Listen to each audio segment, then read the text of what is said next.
If you don't stand strong, you get knocked around. Fortify like a fort, or else you'll fall down. Eventually, every living thing will fall into the sea. How could I let someone else dictate who I'm going to be?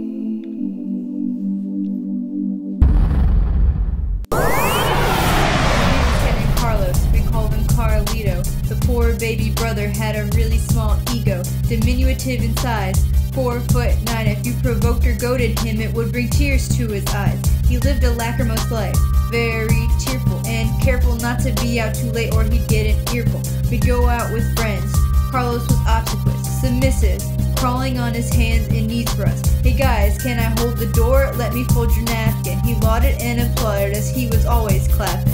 A sycophant, a kiss up on the court of mishmash. When you offer services and they're not wanted, that's officious. Employees act like that at their offices, being officious to their bosses. So whether low or high tide, Carlito would abide, put up with whatever life threw in his eyes. He was punctilious, eager to follow the rules. He buttoned every button, and he always tied his shoes. His number one priority was upholding propriety, being polite and maintaining the laws of society. Hold up!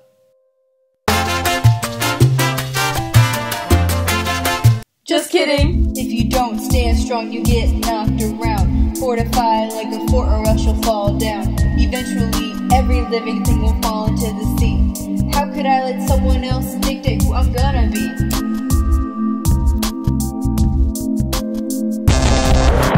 One day Carlito took his dog for a walk and moved through Central Park in New York. He heard some guy making some scurrilous remarks. Vocal words and curses not sounded very smart. The man's face seemed inimical from the start. Hostile and enemy-like, covered with scars. Now you should never judge a man till you trekked a mile in his shoes. But if he doesn't wear shoes, what you gonna do? An evil, malevolent old man wanted to spit words. They were vicious, powerful, and malicious. The man looked angry enough to punch. He was truculent, pugnacious, ready to fight belligerent. The man accosted Carlito, confronted him verbally. Carlito got so bad, you'd think he was in surgery. See, sticks and stones have never broken his bones, but invectives have made him cry. Carlito was feeling all timorous and fearful. He tried acting circumspect, prudent, and careful. He said, "Hola, amigo, ¿qué hora es?" The stranger said nothing, just punched him in his chest. Boom! The man was nefarious, evil and villainous, colder than Sagittarius. The man continued with his petulance, his rudeness and irritability, saying, "I want your doggy." He wanted to repudiate the offer, turn it down, but the man had his face in Carlito's face now. He acceded to the request. Carlito said, "Yes, I guess in this case, bro, you know best." Carlito wanted to be obliging and accommodating, but in fact the situation was humiliating. Dude, you just got your dog stolen from you. Yeah, man, I know, it sucks. What are you gonna do now, bro? There's nothing I can do. If you don't stand strong, you get knocked around. Fortify like a fort or else you'll fall down. Eventually, every living thing will fall into the sea. How could I let someone else dictate who I'm gonna be?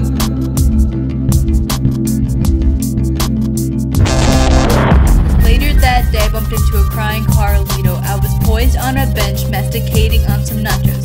Chewing, I said, "Yo, bro, how you doing?" He tried to play it off like he was only fooling. He offered the spurious excuse that he had something in his eye. Never believe a spurious excuse, it's often a lie. He was crying. He tried to abate his shame, lessen his pain, telling me without his dog he wouldn't be the same. Then he told me the story how this man had abased him, humiliated and disgraced him.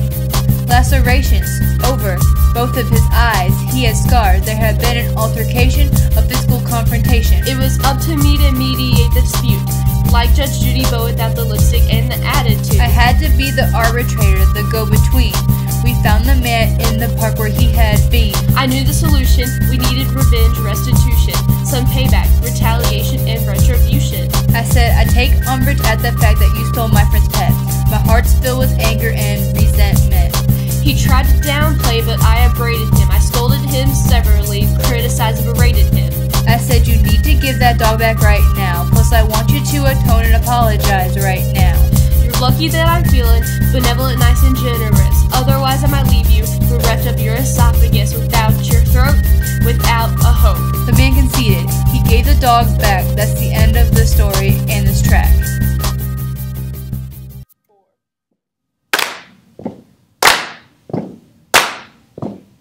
If you don't stand strong, you get knocked around. What? Fight like a four or else you fall down. Eventually, every living thing will fall into the sea. How could I let someone else dictate what I'm gonna be? What? I don't even know, man.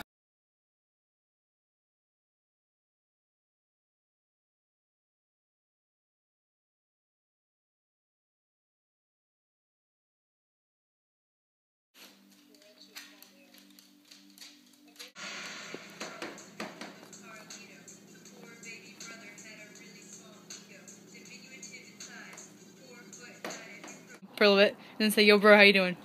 Yo, bro, how you doing? Because it'll be weird to cut it. You don't have to split it and delete it, right? So now, like, so we have some time to, like. Oh my god, it's so awkward. Stop it! We go out with friends.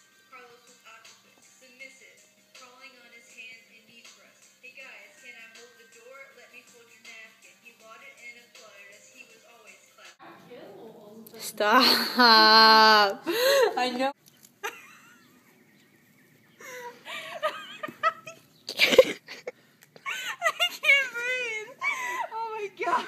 Oh. And then, now, no, don't move! Don't move! Don't move! Okay. Don't move! You want me to start over? No, wait. Stop! Stop, girl! You just lost the place! No, I got it. A psychopath, a kiss up on the court of business. When you offer services and they're not wanted, that's efficient. Okay, ready?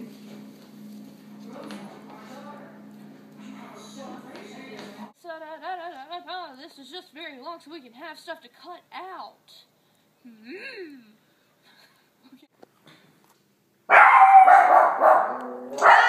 Seeing it? Go. Go? Yeah. Carlito was timorous and he tried to act circumspect, prudent, and careful. Go. You gonna fix your pants? Alright, go. Lacerations over both of his eyes. He has scars. There have been an altercation, a physical confrontation. Just keep going. Just start saying stuff.